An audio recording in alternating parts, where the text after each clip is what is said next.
Sir నమస్తే అండి. నమస్తే అండి. జనంలోకి జనసేన అనే ప్రోగ్రాం ద్వారా ఇప్పుడు జనసేన ప్రజల్లోకి వచ్చే అవకాశం కనిపిస్తుంది. ఇప్పుడున్న పరిస్థితుల్లో అంత అవసరం ఉందంటారా? అంటే క్షేత్రస్థాయిలో బలంగా లేనటువంటి జనసేన పార్టీని బలంగా చేసుకోవాల్సిన బాధ్యత జనసేన పార్టీకి ఉంది, అధినేతకు ఉంది, అలాగే కార్యకర్తలకు ఉంది, వీర మహిళలు జన సైనికులకు ఉంది. కాబట్టి వెళ్ళి తిరిగితేనే కష్టాలేంటి నష్టాలేంటి అందరికీ అర్థమవుతాయి. తిరగకుండా మనం పైన ఉందాం అంటే అది కరెక్ట్ కాదు, మన జగన్ గారి పార్టీలాగా అయిపోతుంది. కాబట్టి ఖచ్చితంగా సామాన్యులు కలవాలి, వాళ్ళ కష్టాలు తెలుసుకోవాలి, తీర్చడానికి ప్రయత్నం చేయాలి. ఎందుకంటే ఇప్పుడు వచ్చిన అవకాశం అలాంటి అవకాశం జనసేన పార్టీకి, కాబట్టి జనంలోకి వెళ్ళాలి. ఓకే, టీడీపీ కూటమితో విభేదాలు వచ్చే అవకాశం ఉంది ఇవాళ కాబట్టి రేపైనా, అందుకని బల ప్రదర్శన చేసుకుని నిరూపించుకోవడం కోసం ఈ జనంలోకి జనసేన అంటారా లేకపోతే ఏమంటారు? అలా జనసేన పార్టీకి కూటమి దెబ్బ కొట్టాలన్న ఆలోచన ఉండదండి. ఎందుకు ఉండదంటే ఆ పార్టీయే ఒక పవిత్రమైన పార్టీ. వాస్తవంగా ఆ నాయకుడే ఒక బ్రహ్మాండమైనటువంటి గొప్ప నాయకుడు. 10 సంవత్సరాల అధికారంలో లేకపోయినా తిరిగి తన కష్టార్జితం 80% వరకు జనాలకు పనిచేసి ఎప్పటి నుంచో అతను ఆయన పవన్ కళ్యాణ్ గారి గురించి ఇప్పుడున్న రాజకీయాల్లో పవన్ కళ్యాణ్ లాంటి రాజకీయ నాయకుడు ఎవరు ఉన్నారు చెప్పండి? నాయకుడు ఉన్నారా? ఇంకా పవన్ కళ్యాణ్ గారి చుట్టూ గోడ కట్టేస్తున్నారు అనిపిస్తుంది మాలాంటి వాళ్ళకి. పవన్ కళ్యాణ్ గారు చుట్టూ గోడ కట్టేసి సామాన్యం రానియకుండా చేస్తే పార్టీ ప్రమాదంలో పడే అవకాశం ఉంటుంది. ఓకే, నెక్స్ట్ రాబోయే ఎన్నికల్లో దృష్టిలో పెట్టుకొని ఇప్పటి నుంచే గ్రౌండ్ వర్క్ చేస్తున్నారు అనుకోవచ్చా? సీఎం గా నిలబడ్డానికి పవన్ కళ్యాణ్ గారు ఇప్పటి నుంచే పాకులాడుతున్నారా? సీఎం అనే విషయానికి చాలా చిన్నదండి. సీఎం అనే విషయం చాలా చిన్నది. పవర్ స్టార్ సార్ అతను, ఆయనకి ఏం కావాలి? సినిమాల్లో ఓకే సార్, రాజకీయాల్లో అతను ఒక కుర్చీ అనేది ఒక పదవి అనేది కావాలి కదా. ఇప్పుడు పూర్తిగా రాకపోయినా ఇప్పుడు సగం పంచాడు చంద్రబాబు నాయుడు, ఆయనతో పాటు సమాన హోదా ఇచ్చాడు.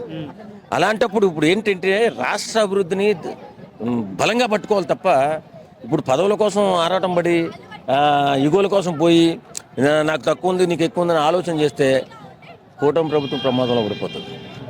ఇది గుర్తించుకుని ప్రజలు ఇచ్చినటువంటి అవకాశాన్ని సద్వినియోగం చేసి ప్రజలకు ఉపయోగపడండి కాదంటలా.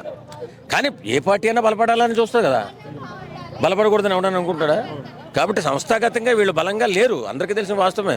కాబట్టి ప్రతి జిల్లాలో ఇన్ఛార్జీలని, మండల స్థాయిలో ఇన్ఛార్జీలని, గ్రామ స్థాయిలో ఇన్ఛార్జీలు తందనమని వేయాలి. ఇప్పటికే లేట్ అయింది, వీళ్ళు ప్రజల్లోకి వెళ్ళడం ఇప్పటికే జనసేన పార్టీ లేట్ అయిందని నేను అనుకుంటున్నాను. ఓకే, నాగబాబు గారి పాత్ర ఎలా ఉండబోతుంది జనసేనలో, అలాగే ఆంధ్ర రాష్ట్ర రాజకీయాల్లో? నాగబాబు అంటే పెద్ద పాత్ర.